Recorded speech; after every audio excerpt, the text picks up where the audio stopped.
we had some opportunity to talk about regions of the country where there's some producers that maybe don't believe that heat stress is important, and really some of their work has shown that even in the Northeast and Canada, it's less days, but there's still heat stress and significant enough where something needs to be done economically.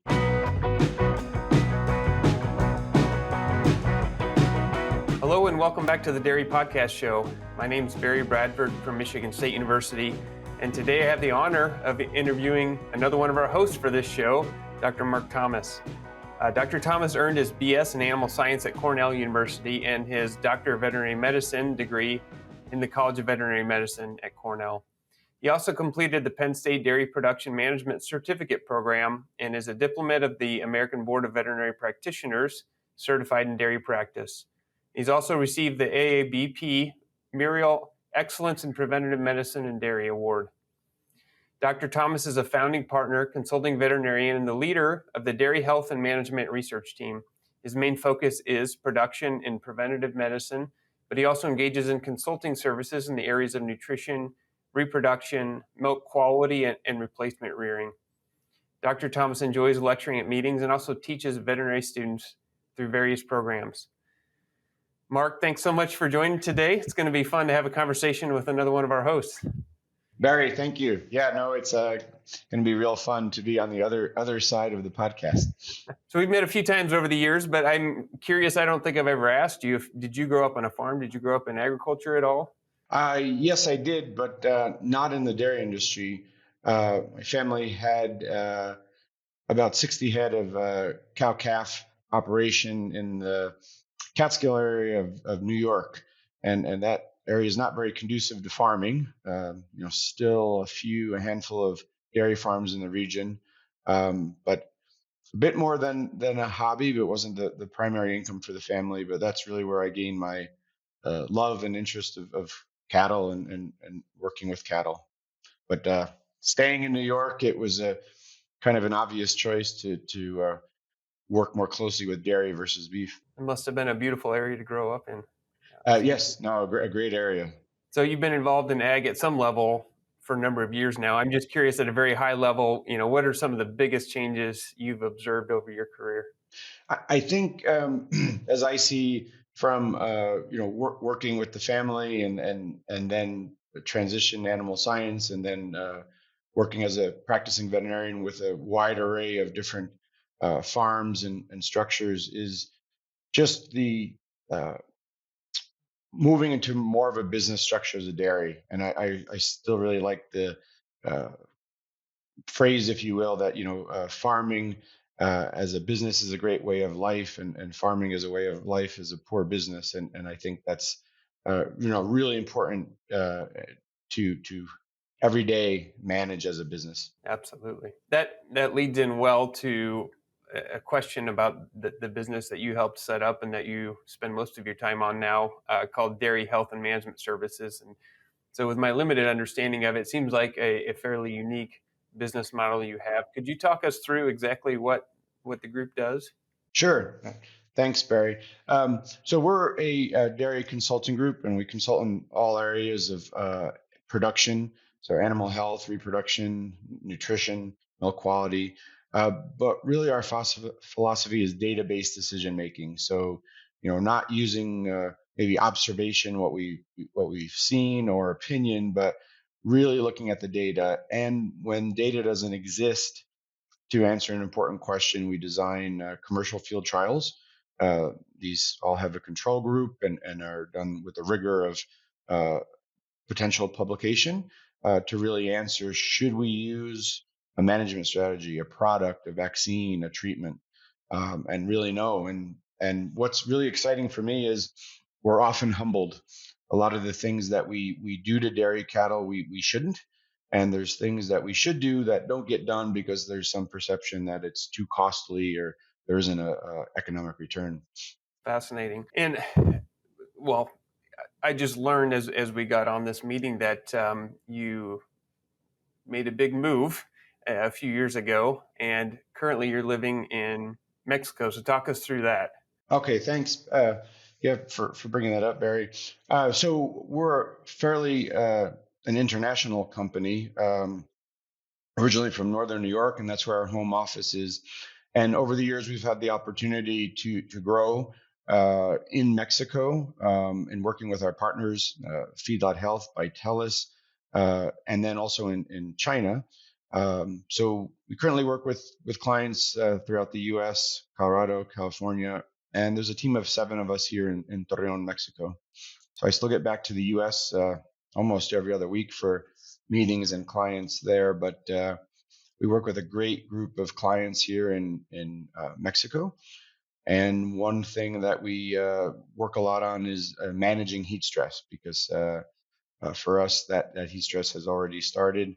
Uh, not as severe as it will be in the next coming months, but it's certainly a real challenge here in the high desert. So you talked about using data-based decision making, right? So I guess to start with, just for people who don't spend as much time thinking about it, as we get into heat stress season, what are the biggest indicators that you expect to show up as you're monitoring herds? So what kinds of things do you expect to shift over months as the heat stress sort of sets in and impacts the herd for more weeks and months? So, what we think is really important is first identifying that there is heat stress, and had the opportunity to record a podcast this week with Jeff Dahl from University of Florida, and Jeff and his team have done a lot of research, especially in the area of the effect of heat stress on dry and transition cows, and we had some opportunity to talk about uh, regions of the country where there's some producers that maybe don't believe that heat stress is important, and really some of their work has shown that even in the Northeast and Canada, it's less days, but there's still heat stress, and significant enough where something needs to be done economically. But really on the individual cow level, we're just looking at cow behavior. So respiratory rate is probably the one thing that we use the most, and is really easy to measure. Just observationally, walking pens, looking at cattle. Obviously, activity monitoring systems are helping with that to actually get on a broader scale, understand when heat stress is occurring in a pen. But what we see as heat stress for us really starts now, in Torreon, Mexico, and really goes through October. So long period of heat stress is uh, the reduction in milk production and the reduction in fertility, and that becomes more evident as we July, August, when that cumulative heat stress effect really starts to show. Yeah.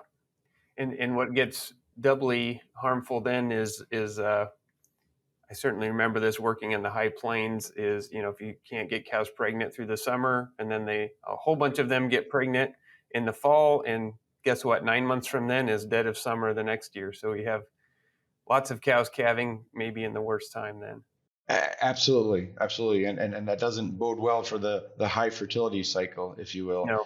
Yeah. Um, some technologies that have been used, especially corral cooling, if you will. What's called a baño, so moving cows to a corral where they're intensively cooled, have really helped reduce the effects of heat stress, but certainly not eliminating them.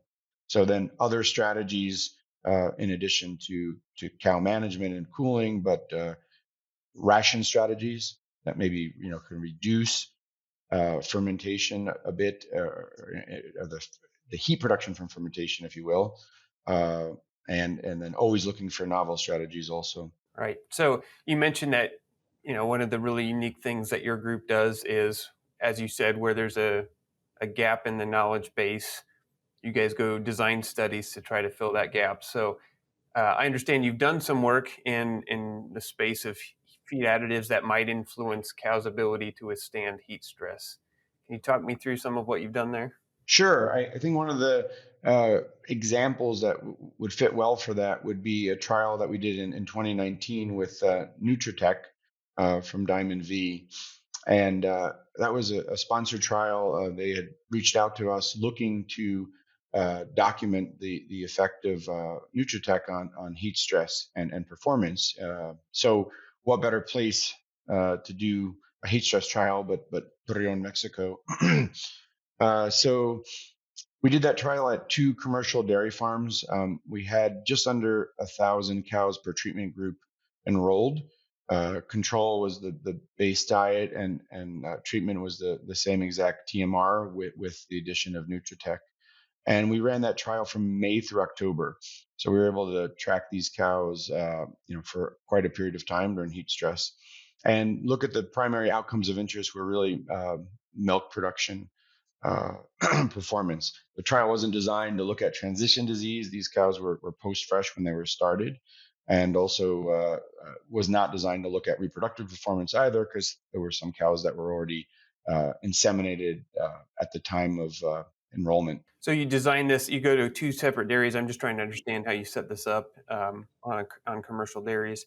And you have, presumably a decent number of similar sort of mid-lactation pens, and then you randomize treatments to those across both dairies. Is that sort of how it worked? That's a great question, Barry. Yeah, as sometimes we'll hear that it's not possible or very difficult to conduct commercial field trials on dairies. And what we've done within a group of clients, not all of our clients want to do research, but many do, is worked on uh, creating an infrastructure on the dairy for commercial research. So training of the teams and so forth, so that they really understand the concept of randomization and the importance of that, and then maintaining balance in pens and so forth. So um, we now are set up to do pen level trials in quite a number of our client farms. In this specific trial, we had 10 sets of pens, so 5 treatment, 5 control, and there was 4 sets in one herd and 6 in the other. So we were able to replicate at the pen level and 2 different sites.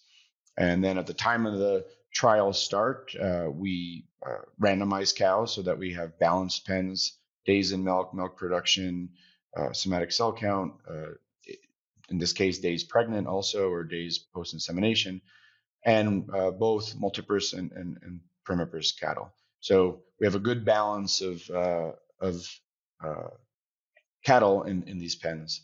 And I apologize if I get in the weeds a little bit, but this is interesting to me. I've worked on designs like this myself.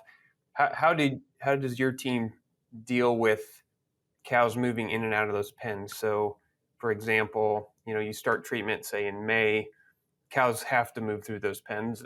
My guess is, um, if a cow comes in June, do you ignore her? If a cow leaves before the end of the study, do you also ignore her and just look at the cows that stay the whole time, or how do you deal with that? That's a great question. So we actually have 2 different models that we can use. In some farms, we can actually, depending on the length of the trial, we can actually lock pens. And in this case, we weren't able to. But if it's a shorter trial, then we can move cows into pens. There's enough pen space that we can actually close that pen, and that could be potentially 2 months. During lactation, where those cows, except for maybe hospital moves, those cows are going to stay in that same pen, and they'll go through their normal management routines of insemination and so forth. In cases where it's a longer trial and that's not possible, we've created a dynamic pen model where cows are really randomized going into the pen and then coming out of the pen, so we can keep that balance. And what we do is really make a decision and say, okay, based on the effect of, if it's a feed supplement, how long would it take to potentially see the effect from the supplement? We would use the milk production, and if it's individual cow components, um, perhaps if a cow has been in the pen for at least 3 weeks and then has at least 5 tests perhaps. Okay, so it would be adjusted for each individual product. If a product would take a longer time for response, then it may be cows that at least are in the pen for 4 weeks and then have X number of tests afterwards. I see. Okay. Yeah, that makes sense. And then obviously, dry matter intake is at the pen level. Until we have a large pen method of individual cow dry matter intake, it would be pen level for dry matter. That makes sense. Okay, so you ran the study through most of the summer, again in Torreon, Mexico. 10 pens, 5 on each treatment across a couple of farms. So, what were the main findings that you had from this study? So really interesting results. What we found was that in multiparous cows, there was just under a kilo of milk difference, favoring the Nutritech product. Okay, and a reduction in dry matter intake. So these cows were truly more efficient. They ate less and they made more milk. In first lactation animals, the milk production was the same. There was no increase in milk, but those first lactation animals also consumed less, on par with the multiparous cows. So more efficient. And I think that's a really important point to make to the listeners here is, many times herds are trying to do their own mini trials, if you will, and they're maybe have some pens that are fairly similar, and we're gonna put a supplement in one pen and not the other. And I think what really hit home with these results is, of course, for this trial, we would measure dry matter intake, including refusals. But what if you just put that product in, and you either didn't have the capability or you weren't measuring dry matter intake between those pens? You would make the assumption that this product didn't work. Okay, no difference in milk production. I'm going to pull it out. When actually, in these first lactation animals, that's about a 3-to-1 return on product based on the efficiency. So, just keep in mind all the other factors or effects when you do an on-farm trial, if you will. That's a really good point.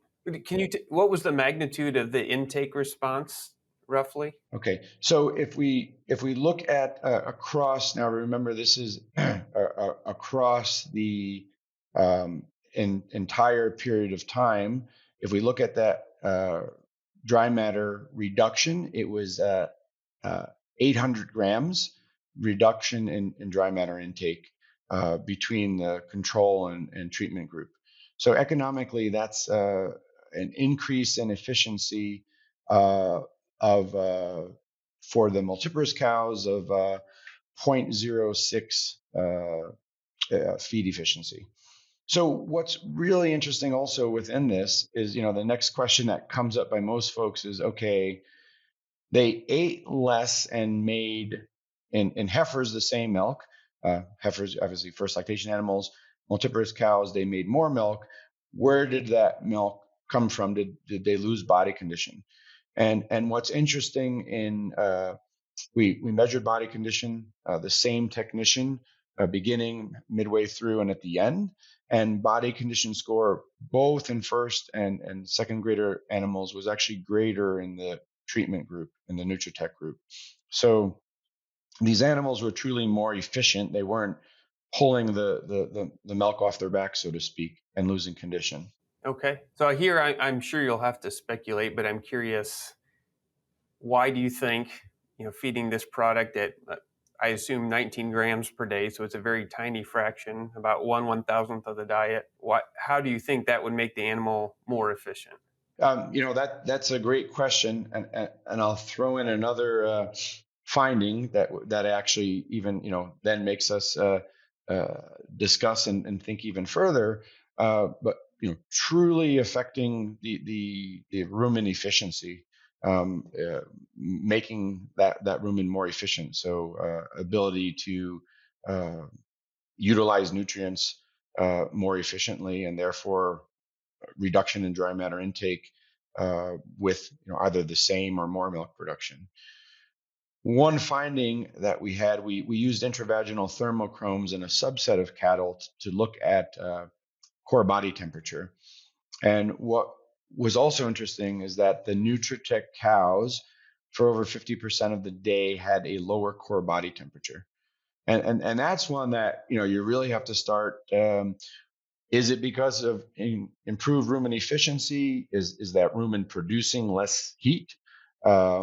is there some anti-inflammatory effect, which some of these trials with yeast culture products have found a reduction in immune, or I shouldn't say inflammatory response. So is that inflammatory related? Is that rumen fermentation related? Really, we don't know, but that was a statistically significant reduction in body temperature. That's fascinating. And I'm curious, was it more like during the nighttime cooling window that they were cooler, or was it more in the heat of the day that they were cooler? We actually found that effect during the started in the late morning to afternoon, and when it was actually most profound in late afternoon, the difference, and then through the early morning. Yeah. So some really interesting findings there. I think another important comment to make, Barry, is outcomes of economic interest. The body temperature piece is really cool to see and helps explain, perhaps some of the findings, but that alone is not an economic outcome that we can say, yes, you should use this product. Okay, that's really interesting, and we think lower body temperature for 50% of the day is good. But if milk is the same and dry matter intake's the same, well, then almost who cares? That's cool, but that's not going to make us money. So it's milk and dry matter intake is where the economics lie. Of course, another aspect of the economics could be in the reproductive outcomes. You had a decent number of animals, but you were starting at different phases. And did you have a chance to look at that, or did you decide not to because some cows were already pregnant starting the study? Correct. The trial wasn't designed to look at reproductive outcomes. There was some discussion: can we tease out some of those cows and look at that? And we've done a little bit of that, but some cows were just inseminated, were inseminated early in the trial. We always do. We have within any trial we do a week of baseline. So those cows are moved into pens. So we have a week of baseline. We generally, depending on the product, have 2 weeks of adaptation. So that's just those cows. If it's a supplement, they're adapting to that product, and then then we have the trial period. So again, when there's the question, do those cows need to be exposed to that through transition, early fresh period, which these cows weren't. We did find a trend in reduction of somatic cell count over time. Again, it wasn't a primary outcome of interest, and it wasn't necessarily powered for looking at mastitis cases. Overall disease, there were no differences seen, but again, these were cows that were starting post-fresh, so we would expect that in general they were past the transition health issues. But there was a trend towards reduction in somatic cell count in the treatment versus control groups. Okay, and that reminds me, I was going to ask, presumably then you also looked at milk components. Were they similar across treatments? Yes, milk components were similar across treatments. So no significant difference there. One thing I think about a lot with sort of dietary tools that we might use to combat heat stress is, they add costs to the diet. A lot of times people, if they're sold on that sort of concept, maybe want to plug it in when they're confident they're into heat stress. So maybe it starts in June, depending on where you're at in the country. But one thing I wonder about is for example, in Michigan here in mid-April, we had a couple of days of 80-degree weather, 80 degrees Fahrenheit, which for Michigan is very unusual. And it was surrounded by 30-degree weather. So I wonder if having a strategy in place ahead of something like that is actually potentially more impactful than when cows are sort of already accustomed to that sort of weather. I'm just curious if you have any experience or have done any studies kind of at that question. So that's an excellent question, Barry, and we think about this every day, especially when we present this data to our clients, because we certainly do plenty of trials where we don't see an effect, or we do see an effect, but it's not economical. Okay, the cost of the product is greater than the return that we'll see. So I guess how we almost always present research data is really looking at type 1 and type 2 error on the dairy. Okay, so for those of you to remember, because sometimes I have to think about it again, is type 1 error is implementing a procedure or a product or some type of management change when there's no positive effect in doing so. So it would be using a supplement, for example, but that supplement it doesn't have any beneficial effect.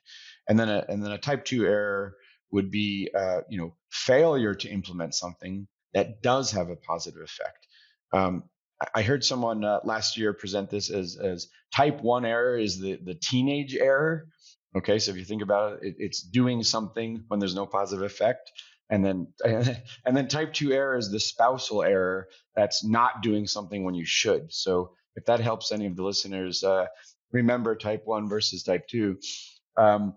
But with all seriousness, what we just say is, okay, this is the potential return, and we can put that in economic model, cost per unit of dry matter, milk price, so forth. Where do we see an effect? Okay, so in this case, we have milk and dry matter intake. We don't see anything in components. Obviously, some trials there's some health effects, milk quality effects, and then here's the return. Okay, so in this case, we did this trial during heat stress.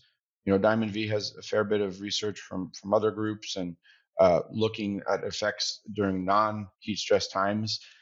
So our what we believe here is that if this effect was seen during heat stress, that effect would likely be present not when we don't have heat stress, or may actually be greater, augmented. So therefore, reasonably based on how this product works, would be a strategy to use potentially year round. And then based on the return, the risks are fairly low given the potential returns. Again, not all products have that same return, and then it becomes more of a discussion: do we use it strategically in certain groups, certain times of the year, certain stages of lactation? Great explanation. Yeah, there's always uncertainty, right? We'll never have enough studies to answer every nuanced subgroup of cows, every unique situation. But type 1 and type 2 is a good way to think through it. No, that's a great point too, Barry.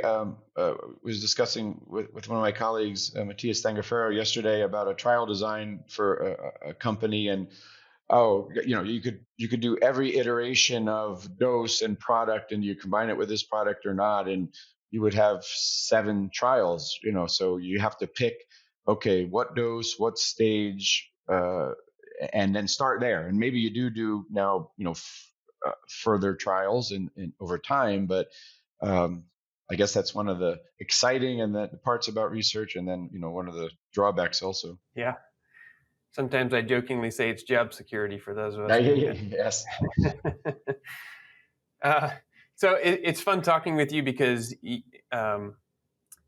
you both advise farms, but you're designing studies to try to answer questions carefully, and you do that across lots of types of technologies or strategies. And so I'm curious, from a very high level, if you look out the next, say, 20 years, what do you think is potentially the most impactful thing we can advance on in the dairy industry? So this may be a bit different line of discussion and thought from all that we've talked about here in data and research and so forth, but HR, human resource management, it's just every day. Yesterday I had a conversation with the dairy producer, and we were discussing implementing a program, and there's no question on the data and the dairy producers' confidence in that data that there's going to be a response, but we probably just can't implement it today. And how much we hear that, so everything is driven by people. To be able to conduct these commercial field trials, I said we don't do those on all farms. And part of it is interest on the farm, but also we know we have a really solid, dedicated crew that every day we know everything doesn't go smoothly, but then we can document that. It's not someone's going to cover that up, or they didn't do this or didn't do that. And as long as we know that, we can manage it, right? So what I see, maybe this leads to what sets apart, those producers that really get it done is developing that team. And one person can't do any number of things that can bring the whole team together, and that's the same in our business. And I see that on the dairy. So I would say, continued development of people is really where it's going to hit home. There's going to be new technologies. There's going to be things we did in the past that we bring back, things we do now that we find are not what we should be doing. But day to day, it's still going to be driven through people. Yeah, that resonates with me. Good answer. All right, so as hosts, we get to make people squirm a little, so it's kind of fun to put you in the hot seat here. So I like this question. Is there something you believe strongly that maybe a lot of people in the industry might disagree with? Something I believe strongly that, well, I say, and this is driven from our research overall, is that there are lots of things that we believe strongly in that people continue to do, and I won't name one particular thing, but I'd say really challenge yourself to look at all the things that you do to a cow. Uh, injections and products and supplements, and then let the cow be a cow.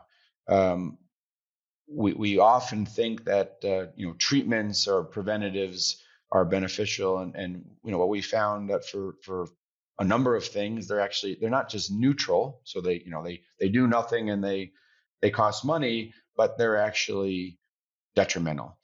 And there's a list of those, but I would say, maybe start with vaccines. I see some vaccination protocols that the poor cow is a pin cushion, and let's just think about really good management, nutrition, supporting that cow in her environment, and what can we take away that we just give her in her feed, inject, drench her with, what have you, that are unnecessary. I've definitely seen interventions where it's sort of a placebo effect for the humans involved, where that they psychologically need to feel like they did something, even if you show them pretty good evidence that it's probably not helping the cow at all. So that's a struggle sometimes. No, absolutely, absolutely. And I recall riding with a veterinarian many years ago, and like, well, what does that do? Oh, it appeases the client. Where we need to give. She'll get better anyway, but we'll give her some B vitamins, and so again, but just for the listeners, challenge what you do and think outside of the box, because we form these opinions that has to be good based on first principles, and many times it's neutral or detrimental. And when it's detrimental, that's pretty humbling to find out. We do a trial, we have a hypothesis, and then wow, that's not what happened, right? And good data, so we're certain of that. So I guess that's where I would challenge the listeners. It's time for our famous three. Evonik stands for a holistic and sustainable value proposition for livestock production. It combines products and services and leverages digital solutions. This is all backed with high-value consultancy and deep customer understanding. Evonik turns science-based efficient nutrition, sustainable healthy nutrition, and precision livestock farming into value for customers and consumers. Maximize profitability and herd health with early detection in animal health, reproduction, calving, and feeding. The most advanced bolus technology and professional support from agricultural experts makes this possible. SMAX Tech, the health system that future-proofs your operation. Okay, you've asked these questions of lots of people. Now we get to see what your answers are. So our standard three questions we ask everybody. So first of all, what's your favorite dairy-related book or resource? So I'm going to give you two, Barry. Really, JDS for me. I really enjoy when I get the email articles in press or the new edition. It's probably one of the things I open up right away and I scan, and then I click on those, and I at least get them on my desktop in on my web browser. Okay, sometimes they sit there a few days, but okay, I gotta read those, or I want to scan them quick because I want to know what that new data is, and that's what's exciting. Um, Journal of Dairy Science, in case anybody didn't know the okay, abbreviation. I'm sorry, Journal of Dairy Science, your Yep, Journal of yep. Dairy Science, and then I'll say, you know, within that, resources are the producers we work with every day, but even more so the folks that were the fresh cow crew, the repro crew, the trimmers, the calf management crew. Listen to those folks. They every day they're doing that job, and if they tell you something is different, okay, and maybe they're not always using data or statistics, but if they tell you something's different, listen to them, because probably they have a really good pulse on what's going on. And I think what's my resource is listening to those folks. They know what goes on. Saturday, I met with a group of veterinarians at a farm. We were changing the reproduction program, and they had a group of students, veterinary students, there listening. And I told those students, I said, I think the students maybe looked at some of these folks as, oh, this is their job day to day, and maybe they didn't look up to them. And I said, you students, you need to spend time with these folks because they know far more than, they implement what we do every day.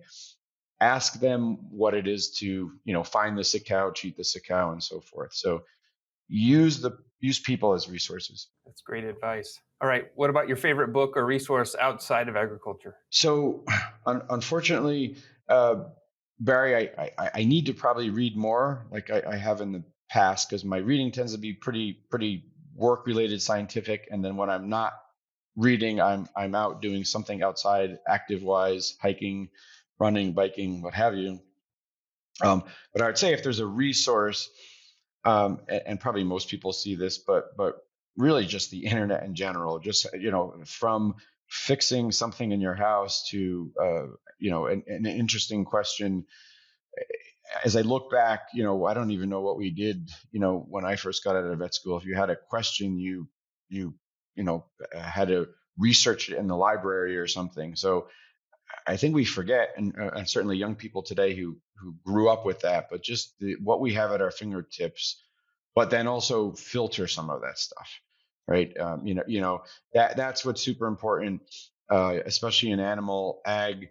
If I see some of these things that come up that are anti-meat, anti-milk, anti-agriculture, that are just so false, and then I worry about, I can filter that, I understand that, but what about the average consumer who sees that and doesn't understand? So I think use Google and those sources, but then really question them, right? Really question things. It's easy to start sort of just whining about your kids spending too much time on TikTok or whatever, but there's obviously a lot of things we just take for granted now every day that weren't there even when I was a kid, right? Yes, absolutely. All right. So last question, and maybe you kind of started on this one already, but in your opinion, what sets successful dairy professionals apart from those who are less successful? I think for me, it's motivation every day to find something new and exciting, right? And I guess the research side for us is what keeps me, and I know a lot of our team members, excited every day that we're gonna find something new. And we'll sometimes hear, well, you've changed your protocol or you've changed your opinion. Again, we try not to use opinion, but no, we didn't. We go, well, yes, we did, but it's because we found something new. And I look, so be motivated to change. I look back as a young veterinarian, some of the things that I did to cows, giving cows that are standing and walking around a bottle of calcium because their ears are cold, and adjunct treatments and things that now we would never do. And then on the flip side, some things that we did and went away and now have come back because there were some benefits. So find your what motivates you, and then be open to change. And you don't have to be the earliest adopter to change, because maybe that's not proven, but don't lag. Yeah. Good advice as well. Well, Mark Thomas, I've greatly enjoyed this conversation. Thanks for being a guest and on top of your work as a host for the Dairy Podcast Show. It's been a pleasure, Barry. I really appreciate it, and thanks for the organizing team to invite me also. Well, thanks for joining us on this episode. Don't forget to hit that like button so that you get notified about upcoming episodes, and we'll see you next time.